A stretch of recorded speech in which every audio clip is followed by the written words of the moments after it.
le Népal vient de connaître l'un des effondrements politiques les plus rapides et les plus spectaculaires de l'histoire moderne. En moins de 24 heures, l'État tout entier s'est écroulé. Plus de premiers ministres, plus de gouvernements, plus d'autorités pour tenir les rênes du pays. Les rues de Katmandou et d'autres grandes villes se sont transformées en champs de ruines, les bâtiments administratifs ont été pris d'assaut puis incendiés, les écoles et les universités ont subi le même sort, et même le palais national, symbole historique et culturel, a été réduit en cendres. Ce qui pouvait encore représenter l'ordre ou la légitimité politique a été balayé par une population en furie. La colère n'a pas seulement visé les institutions publiques, mais aussi les résidences privées. Les citoyens se sont rendus directement chez les ministres, les hauts fonctionnaires, les proches du pouvoir. Ceux qui n'avaient pas eu le temps de fuir en hélicoptère ou de se cacher dans des véhicules médicaux ont été retrouvés, arrêtés, malmenés et parfois exécutés devant la foule. Plusieurs figures clés du gouvernement, de la ministre des Affaires étrangères au ministre des Finances en passant par les proches du Premier ministre, ont disparu dans cette vague de violence incontrôlable. Certains ont été rattrapés et éliminés publiquement, d'autres sont encore détenus par des groupes de manifestants, et une partie a réussi à s'enfuir, laissant derrière eux un pays sans direction. Cette insurrection soudaine est l'aboutissement de plusieurs années d'inégalités criantes et de corruption endémique. Depuis longtemps, la population vit dans des conditions économiques très difficiles, des salaires de misère, des loyers intenables, des factures impossibles à régler, un chômage de masse qui prive la jeunesse de perspectives. Pendant ce temps, les élites politiques s'enrichissent toujours davantage, multipliant des projets pharaoniques sans utilité réelle.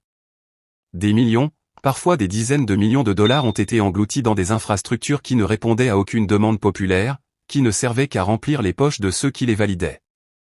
Mais ce n'est pas seulement la corruption en coulisses qui a mis le feu aux poudres, ce sont les réseaux sociaux qui ont exposé au grand jour la vie luxueuse et insolente des enfants de ministres, de députés ou de hauts fonctionnaires.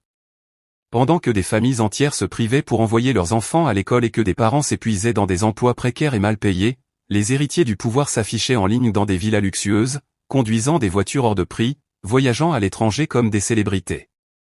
La jeunesse népalaise, déjà privée d'avenir, voyait défiler ces images comme une provocation permanente. Et puis, l'étincelle est arrivée. Au lieu de réagir avec écoute et dialogue, le gouvernement a pris la pire décision possible, interdire l'accès aux réseaux sociaux. Mais pas seulement. Les autorités ont tenté d'imposer aux plateformes un accord donnant au gouvernement un droit de contrôle absolu sur toutes les données personnelles des utilisateurs. Autrement dit, la possibilité d'espionner chaque conversation, de supprimer en un clic n'importe quel compte ou message critique, et de surveiller la population comme jamais auparavant. Toutes les grandes plateformes Facebook, Twitter, YouTube ont refusé. Seul TikTok a accepté. Résultat, en quelques jours, le pays entier a été coupé de ses moyens de communication numérique. Les citoyens ne pouvaient plus échanger ni même faire fonctionner leur commerce connecté. Privés d'Internet, isolés du monde, beaucoup ont ressenti cette mesure comme une déclaration de guerre. Et c'est dans cette ambiance de tension maximale qu'a commencé la contestation, d'abord sous la forme de manifestations pacifiques contre la corruption et contre la censure, puis très vite, par un soulèvement qui allait renverser tout l'État népalais. Au départ, les manifestations n'avaient rien d'insurrectionnel. Des foules de jeunes, beaucoup en uniforme scolaire, sac à dos encore sur les épaules, se rassemblaient dans les rues pour chanter des slogans et demander pacifiquement la fin de la corruption et le rétablissement d'Internet. Mais la réponse des autorités a été brutale. La police, lourdement militarisée, a lancé des gaz lacrymogènes, puis a tiré des balles en caoutchouc, avant d'ouvrir le feu à balles réelles. En quelques heures, des dizaines de jeunes se sont effondrés, morts ou gravement blessés. Les hôpitaux, débordés, sont devenus des cibles à leur tour, des grenades lacrymogènes ont été lancées sur les urgences, et des ambulances ont été visées alors même qu'elles transportaient des blessés.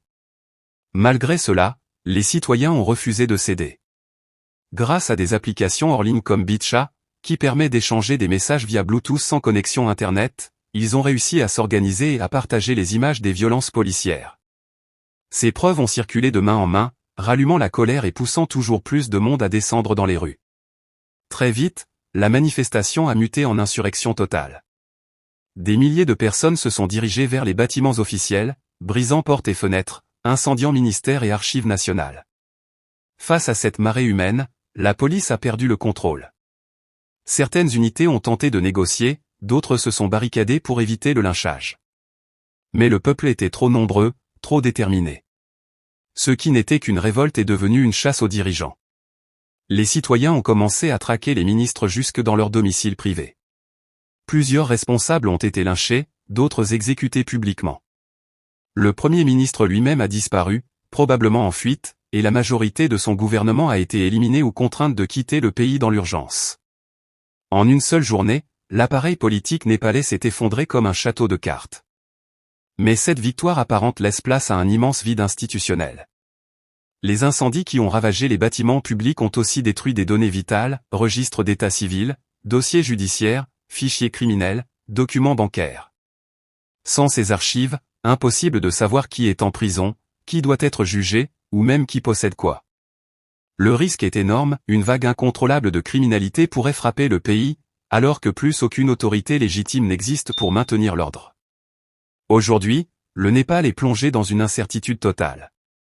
Le gouvernement n'existe plus, la population tente tant bien que mal de s'organiser, mais déjà des divisions apparaissent. Certains souhaitent mettre en place un pouvoir civil transitoire, d'autres réclament une reprise en main par l'armée pour éviter que le pays ne sombre dans l'anarchie. Car un acteur reste pour l'instant en retrait, l'armée. Des blindés et des véhicules militaires apparaissent dans les rues, mais les soldats n'ont pas encore ouvert le feu. Beaucoup craignent une prise de pouvoir militaire et l'instauration d'une loi martiale. D'autres y voient une solution provisoire pour stabiliser la situation. Mais personne n'a confiance, ni dans les politiciens, ni dans les militaires. Ce qui est certain, c'est que ce soulèvement restera gravé dans l'histoire comme l'un des renversements les plus rapides et les plus radicaux jamais vus. Le peuple népalais a montré sa force, mais il se retrouve désormais face à une question cruciale, cette colère aboutira-t-elle à une véritable refondation politique, ou ne fera-t-elle qu'ouvrir la voie à un nouveau cycle de chaos et de répression ? Merci d'avoir suivi cette vidéo jusqu'au bout. Si le contenu t'a plu et que tu veux continuer à rester informé des dernières actualités internationales, n'oublie pas de mettre un pouce bleu, de t'abonner à la chaîne et d'activer la cloche de notification pour ne rien manquer. Tes retours en commentaire sont précieux. Alors partage ton avis et dis-moi ce que tu aimerais voir dans les prochaines vidéos. On se retrouve très bientôt pour un nouveau décryptage sur Olinfo 2.0.